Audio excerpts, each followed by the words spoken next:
तरह से तरबियत हासिल करके ट्रेन होना आना बहुत ज़रूरी है।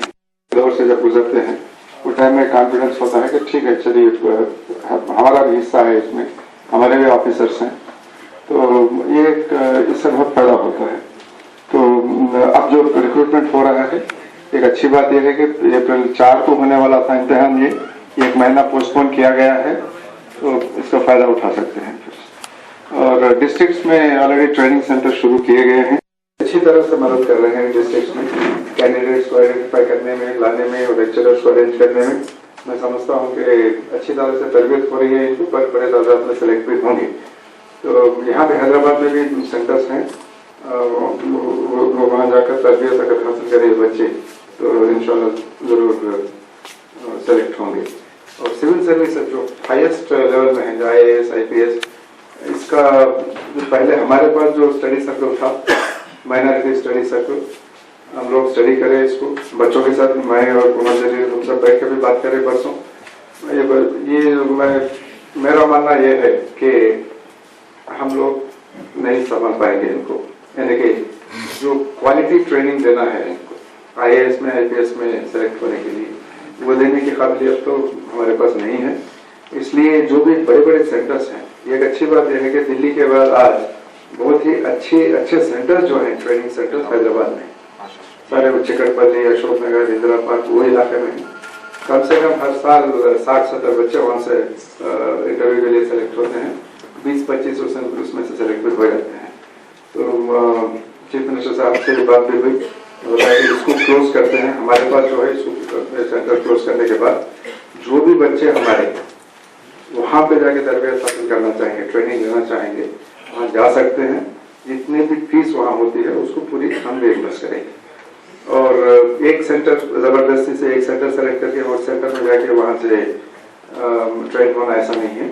6-7 सेंटर जो भी हैं वो पैनल बना के रखेंगे, बच्चा जो जहाँ भी जाके ट्रेनिंग लेना चाहे ले लेता है, सिर्फ यही। तो ये सब बातें एक किताब में, एक कंपेंडियम, ये किताब में पब्लिश करके कौन के सामने रखेंगे ताकि हर एक इसको स्टडी कर सकते हैं। सारे स्कीम्स एक जगह रह गया के क्लास वो देखने के बाद उसमें से किसको अप्लाई करना है, एलिजिबिलिटी क्या है और कितनी मदद मिल सकती है, वो सब उसमें रहेंगे। तो साथ ही साथ और एक बात, एक बहुत बड़ा प्रॉब्लम यह था माइनॉरिटीज वेलफेयर डिपार्टमेंट में, इनका अपना स्टाफ नहीं है। मुझे इनके अलावा माइनॉरिटी वेलफेयर डिपार्टमेंट में माइनॉरिटी वेलफेयर डिपार्टमेंट स्टाफ एक भी नहीं है। तो इस बार ये हुआ कि पहले इनकी डिपार्टमेंट को स्ट्रेंथन करना जरूरी है, और वो जो हर हाउस में जितने भी इदारे हैं उसमें जो काम करने वाले हैं उनको सही तरह से सेलेक्ट करना, सही तरह से जिम्मेदारी देना, उनको सेलेक्ट करना बहुत जरूरी है। जैसे दूसरे कॉम्पिटिटिव एग्जाम्स के जरिए से होते हैं, उनको लेना जरूरी है। ऐसा नहीं कि मुसलमान बच्चा आ गया चलो उसको बिठा दो, 10th फेल है, 12 पढ़ रहा, उसको काबिलियत नहीं है, लेके बिठा तो वो क्या काम करेगा उधर बन जाकर। ठीक है, मुसलमान बच्चों को ही लेगी, मगर जो अच्छे बच्चे हैं, पढ़े लिखे हैं, वो अच्छी तरह से काम भी करेंगे। जो लेटर्स लिखना है, गवर्नमेंट से जो हासिल करना है वो सब करेंगे और कौम की मदद भी हो जाएगी, वो तब्दीली भी आएगी उधर। और यहाँ पर डिस्ट्रिक्ट्स में तो बिल्कुल स्टाफ नहीं है। और पहले फर्स्ट स्टेप क्या इस बार हुआ है कि पहले एक 80 स्टाफ को सैंक्शन करेंगे, हेडक्वार्टर्स में 20 रहेंगे, हर एक डिस्ट्रिक्ट में कम से कम हैं वो स्कीम्स वो 6 उनकी निगरानी होगी, कोऑर्डिनेशन होगा। कलेक्टर्स को भी ये बात बताई गई है कि आज से आप जितने भी माइनॉरिटी वेलफेयर स्कीम्स हैं उनकी सही तरह से निगरानी करना है, हर महीना उसको रिव्यू करना है, जैसे आप SC ST स्कीम्स करते हैं। तो मैं समझता हूँ कि 1 साल 1.5 साल के अंदर माहौल काफी बदलेगा और बहुत सारा फायदा होगा। इन बातों के साथ आप अपने से we want suggestions from the community now. Finishing पे जो भी हैं। वस्सलातु वस्सलामु अला सय्यिदिल अंबिया वल मुरसलीन व अला आलिहि तय्यिबीन अत्ताहिरीन व अस्हाबिहिल अकरमीन अजमाईन। अम्मा बाद।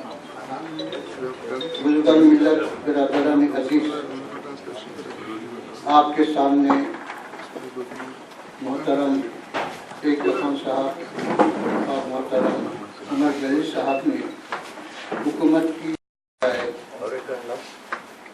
ये स्कीमात 3 किस्म के हैं, एक तो शादी स्कीम है और एक कर्जा है और तीसरा तालीम से मुताल्लिक़ है।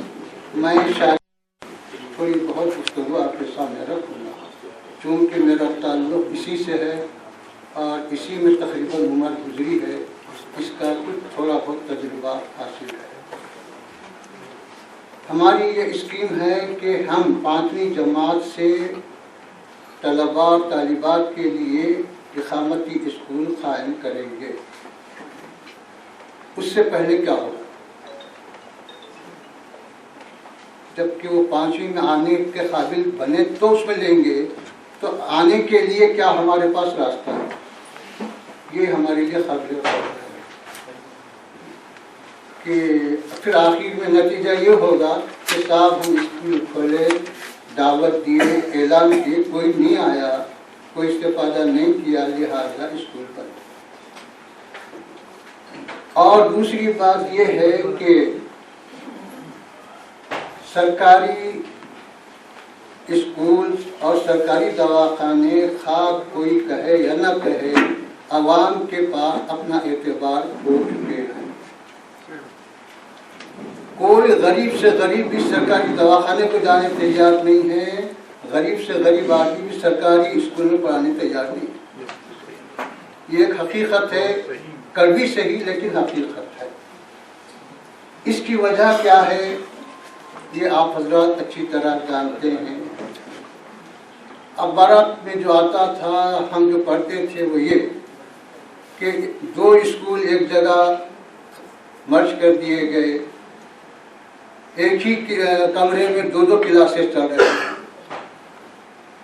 10 मज़ामीन के लिए 4 मुदर्रिस हैं, लाइट है तो टेबल नहीं है, टेबल है तो लाइट नहीं है। ये कोई ऐसी सहूलतें वहाँ नहीं होने की वजह से आहिस्ता आहिस्ता तलबा सरकारी मदारिस से रुखसत होते गए। ये आम वजह बतलाई गई। तो इस तरह से सबसे पहले तो हमको अव्वल का 4थी जमात की तालीम का इंतज़ाम क्या है वो करना पड़ेगा। दूसरी मुश्किल इसमें यह है कि 5वीं जमात में जब कोई लड़की आती है तो तकरीबन 9-10 साल उसकी उम्र होती है। इस उम्र के बाद अगर हम 5वीं जमात उसकी 4 साल से लेकर इंटरमीडिएट पास होने तक उसको वैसा ही छोड़ दें, जबकि उसकी उम्र 18 साल हो जाती है, तो उसके बाद उसकी तरबियत का कोई सवाल पैदा नहीं। वो अब अपने हाल और ख्याल के मुताबिक जैसा भी चाहती है वो कर लेती है। माँ बाप भी कोई मुस्लिम है तो मुस्लिम तरबियत चाहेगा, क्रिश्चियन है तो क्रिश्चियन तरबियत चाहेगा, और जो भी मजहब का है वो अपने मजहब के मुताबिक उसकी तरबियत चाहेगा। तालीम तो कोई एक ही रहेगी। तालीम के बारे में कोई अंग्रेजी पढ़ो, तेलुगु पढ़ो, हिंदी पढ़ो, इस्लाम इसे तो नहीं रोकता, लेकिन तरबियत के बारे में ये सवाल उठेगा। उसका क्या हमारे पास हल है, उसके लिए हमको तालीम से दूरी का सबसे अहम सबब मुसलमानों के पास उनकी मईशत की कमजोरी। मईशत जो है कमजोर होने की वजह 100% तो ऐसी सूरत में हम उनकी क्या मदद, जब तक कि इन तमाम चीज़ों पर गौर करते हुए हम अपनी स्कीम को आगे नहीं बढ़ाएंगे, फिर हमारी इन तमाम स्कीमात का भी हशर वही होगा जो इससे पहले होता आया है। तो जब तक कि मुसलमानों की मईशत को सुधारने का कोई रास्ता नहीं निकाला जाएगा, उनके लिए इसमें कोई मदद नहीं की जाएगी, तो फिर ये उसके ज़रिए से जो चीज़ उनको हासिल होने वाली है वो चीज़ भी उनको हासिल नहीं हो सकेगी और उसका कोई फ़ायदा वो नहीं उठा सकेगी। तो इस तरह से अब मैं ये महसूस कर रहा हूँ कि जितने भी हमारे दीनी मदारिस हैं, दीनी मदारिस में जो बच्चा आ रहा है वो इसीलिए आ रहा है कि उसके पास दुनियावी आला तालीम पढ़ाने की शकल में। वो अपने बेटे को डॉक्टर नहीं बना सकता, इंजीनियर नहीं बना सकता, और कुछ दूसरे भी उसके मसाइल हैं, तो कम से कम वो चाहता है कि कम से कम वो दीनी तालीम तो हासिल करे, जाहिल ना रहे और लोगों के नज़रों में उसकी कोई जो है बेवफारी ना हो।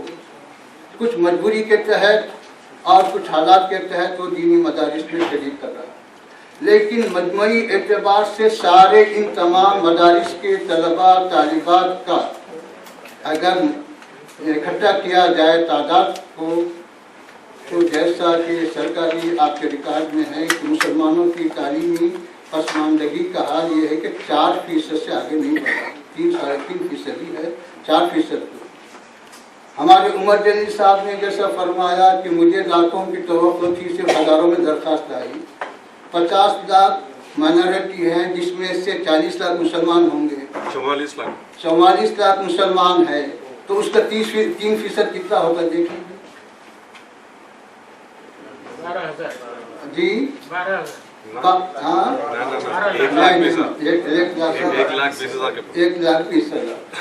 तो 1,20,000 जो है इस वक्त तालीमी फीसद खराब पाता है हमारा। अगर उसी के आदाद शुमार को सही मान लिया जाए तो फिर उससे बढ़ के दरख्वास्त कहाँ से आएगी? सर उसमें क्रिश्चियन भी हैं, वो सारे कौम के लोग हैं, तो सिर्फ मुसलमान ही नहीं है। हाँ वो भी एक है उसमें तो और कम हो गई हमारी तादाद जी। मेरा कहना ये था कि बहुत कम बच्चे आए हैं। तो इस तरह से जब तक कि ये शऊर आगे न बढ़े और उसके असबाब पे पूरे तौर पे गौर न किया जाए, और आप जैसा कि फरमा रहे थे कि इसको आम किया जाए, खुतबा के जुमा में बयान किया जाए, जलसों में बयान किया जाए, ये तरगीबात दिलाई जाएँ, बतलाई जाएँ, इसका तो एहतमाम करना ही चाहिए, क्योंकि कोई कौम इल्म के बगैर, मेहनत के बगैर तरक्की नहीं की और नहीं कर सकती। ये मुसल्लम हकीकत है। आप दौलत लाभ कमा सकते हैं लेकिन इल्म नहीं कमा सकते जब तक कि बाद में अमल है।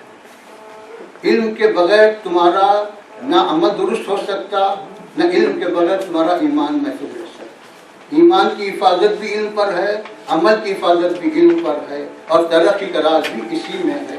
इसकी तरफ हमको पूरे तौर पर मुतवज्जह होना चाहिए। मैं इन स्कीमात का खैर मकदम करता हूँ और उम्मीद रखता हूँ कि उसके असबाब व इल्लत पर भी गौर किया जाकर इसमें और मजीद कुशल पैदा की जाएगी और सहूलत की जाएगी। खुदा